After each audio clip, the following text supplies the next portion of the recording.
मोदी बोले कांग्रेस में महाराष्ट्र में सावरकर को गाली दी गई है, मेरा एमवीए को चैलेंज।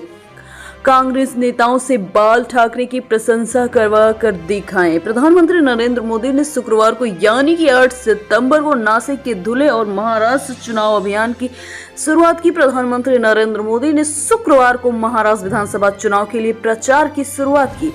नासिक में उन्होंने कहा कि कांग्रेस के लोग महाराष्ट्र में वीर सावरकर का अपमान करते हैं। पीएम ने कहा कि देश और महाराष्ट्र की राजनीति में बाला साहब ठाकरे का योगदान अतुलनीय है, लेकिन कांग्रेस नेताओं का योगदान भी अतुलनीय है। लेकिन कांग्रेस नेता मुंह से बाला साहब की प्रशंसा के एक शब्द नहीं निकालते। उन्होंने कहा कि महाविकास अघाड़ी में कांग्रेस के दोस्तों को मैं चुनौती देता हूं कि कांग्रेसी नेताओं से बाला साहब ठाकरे और उनकी विचारधारा की प्रशंसा करवा के दिखवाएं। वहीं सोने चांदी की बात की जाए तो सोना 700 रुपए बढ़कर 77,480 रुपए, चांदी 1,398 रुपए में महंगी होकर 91,767 रुपए में बिक रही है। सोने की कीमत में बढ़त देखने को मिल गई है। Indian Boolean and jeweller association IBJA के अनुसार 10 ग्राम 24 कैरेट गोल्ड का भाव 700 रुपए बढ़कर 70,480 रुपए पहुंच गया। इससे पहले इसका दाम 76,780 रुपए था। वहीं चांदी की कीमत में बढ़त दर्ज की गई, 1,358 रुपए बढ़ के 91,767 रुपए किलो हो गई है, जो कि पहले 90,359 रुपए में थी। राहुल गांधी बोले नोटबंदी में MSME को तबाह किया, 8 साल पहले की तुलना आज लोगों के पास ज्यादा कैश। GDP का चार्ट शेयर किया। राहुल ने कहा कि चार्ट शेयर किया है, उसमें कहा कि जनता के पास नकदी 2022-23 में GDP का 12% है। 8 नवंबर 2016 को पीएम मोदी ने देश में नोटबंदी लागू की थी। आज इस घटना को 8 साल पूरे हो गए। नोटबंदी की 8वीं वर्षगांठ पर लोकसभा नेता विपक्ष राहुल गांधी ने केंद्र सरकार पर निशाना साधा है।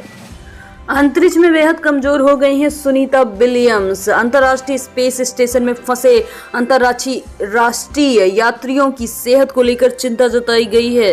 49 साल की सुनीता विलियम्स 8 दिन के मिशन पर गई थी, लेकिन अब 153 दिनों से वहीं फंसी हैं। नासा की ओर से हालिया तस्वीर में सुनीता विलियम्स के गाल धंस गए हैं। सुनीता और उनके साथी स्वस्थ तो नहीं है, लेकिन स्वास्थ्य से जूझते नजर आ रहे हैं। बाबा सिद्दीकी का जो मामला था, पुलिस का दावा आरोपियों को 25 लाख रुपए, कार, फ्लैट और दुबई की ट्रिप का वादा किया गया था। एनसीपी नेता बाबा सिद्दीकी की 12 अक्टूबर की रात उनके जिसान के ऑफिस के बाहर ही उन्हें दुनिया से उठा दिया गया। एनसीपी नेता बाबा सिद्दीकी के केस के मामले में शुक्रवार को नया खुलासा हुआ है। पुलिस ने बताया कि जिन्होंने इस घटना को अंजाम दिया था, 18 आरोपियों में 4 आरोपियों को 25 लाख रुपए कैश, फ्लैट, कार, दुबई की ट्रिप की प्रॉमिस की गई थी। राहुल बोले प्रधानमंत्री को मेरी बातें तोड़ने वाली लगती हैं। देश में इस समय 2 विचारधाराएं, हम संविधान के रक्षक तो वे खत्म करने वाले। कांग्रेस नेता राहुल गांधी ने शुक्रवार को झारखंड के ईसाई बहुल सिमडेगा में विधानसभा चुनाव की शुरुआत की। गांधी मैदान में 28 मिनट के भाषण में उन्होंने आदिवासी, अंबानी, अडानी और संविधान का जिक्र भी किया है। 370 बहाली प्रस्ताव पर जम्मू कश्मीर विधानसभा में हंगामा। विधायक ने पोस्टर लहराने की कोशिश की, मार्शलों ने पहले गिराया फिर बाहर निकाला। खुर्शीद अहमद बारामूला के सांसद इंजीनियर रशीद के भाई इंजीनियर रशीद अलगाववादी नेता हैं। जम्मू कश्मीर विधानसभा में शुक्रवार को चौथे दिन जमकर हंगामा हुआ। आम आदमी इत्तेहाद पार्टी के विधायक खुर्शीद अहमद शेख ने आज फिर 370 की बहाली से जुड़ा पोस्टर लहराने की कोशिश की। उससे पहले विपक्ष नेताओं ने उन्हें रोक दिया।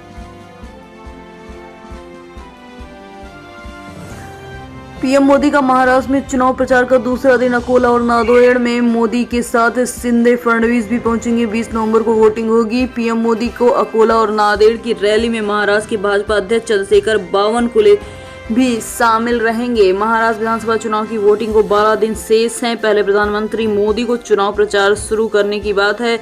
शुक्रवार को नासिक और धुले में रैलियों के बाद अब शनिवार सुबह पीएम मोदी अकेले ही अकोला और नांदेड़ पहुंचेंगे। कश्मीरी पंडितों की घर वापसी के लिए नई पॉलिसी। 4600 विस्थापित परिवारों की लिस्ट तैयार। 175 परिवारों को 3 महीने में बुलाने की कोशिश। जम्मू कश्मीर में सरकार बनने के बाद कश्मीरी पंडितों को घर की प्रक्रिया शुरू हो गई है। इसके लिए 4600 परिवारों की सूची तैयार की गई। इसमें 175 परिवारों की पहले चरण के तहत अगले 3 महीने में वापसी सुनिश्चित कराने की कोशिश। इस अभियान को केंद्रीय गृह मंत्री और राज्य सरकार मिलकर चलाएंगे। भाजपा बोली केजरीवाल वीवीआईपी कल्चर के सबसे बड़े सिंबल। सीएम आवास में 12 करोड़ की टॉयलेट सीट और 29 लाख की टीवी। अरविंद केजरीवाल आप के सबसे प्रमुख नेता पर भ्रष्टाचार का आरोप लगाया है, जो कि भाजपा के प्रवक्ता गौरव भाटिया ने शुक्रवार को कहा कि अरविंद केजरीवाल वीवीआईपी कल्चर के सबसे बड़े सिंबल हैं। उन्होंने कहा जब केजरीवाल दिल्ली सरकार के टॉप पर थी तब उनके पास सीएम आवास में इस्तेमाल किए जाने वाले इक्विपमेंट बहुत ही कीमती थे। 78% भारतीयों ने मौजूदा आर्थिक स्थिति को अच्छा बताया। 29 देशों में सर्वे में भारत बेरोजगारी और दुनिया में क्राइम हिंसा में बड़ी चिंता। भारत में 30% लोग बेरोजगारी की चिंता मानते हैं। 12 महीने में बेरोजगारी की चिंता 9% घटी है। 78% भारतीयों ने देश की मौजूदा आर्थिक स्थिति को बेहतर बताया है। एक साल में ऐसा मानने वाले 4% लोग और हैं। दुनिया के 29 देशों में भारत दूसरे नंबर पर है, जहाँ आर्थिक हालात को सबसे ज्यादा बेहतर माना जाता है। सिंगापुर पहले नंबर पे है। 4 दिन में 2.50 लाख करोड़ बढ़ी मस्क की नेटवर्थ। ट्रंप की जीत के बाद 24.58 लाख करोड़ रुपए हुए। चुनाव में सबसे बड़े समर्थक रहे। अमेरिकी चुनाव में रिपब्लिकन उम्मीदवार और पूर्व राष्ट्रपति डोनाल्ड ट्रंप की एक बार फिर से जीत हुई है। सपोर्टर एलन मस्क की नेटवर्थ करीब 2.27 लाख करोड़ रुपए बढ़ गई है।